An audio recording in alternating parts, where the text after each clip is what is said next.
Welcome back to the Silver River Chairs channel. Just thought you guys would like to see the finished product. I'm gonna spin around here and then we'll talk a little bit about, so we talked about putting it back together. There was dowels to put in here and some wood caps to put where the screws were.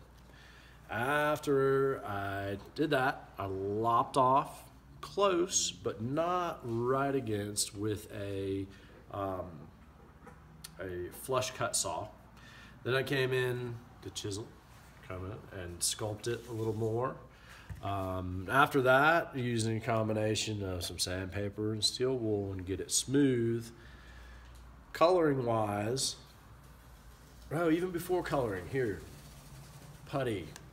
Love the Mohawk epoxy putty.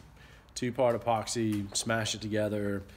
Can fill in any areas where around your dowel it may have chipped out or whatever. And also it's great to sand. You can chisel it, it dries quickly, fantastic stuff. Then coloring afterwards, I use trans tint, also great stuff. Couple different colors that we use a lot. This one was mostly a golden brown, just really concentrated.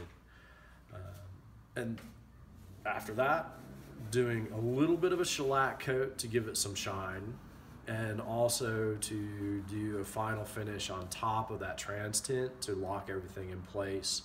After then, going back with a carnauba wax that takes some of the shine off of the shellac coat and just kind of blends everything together nicely.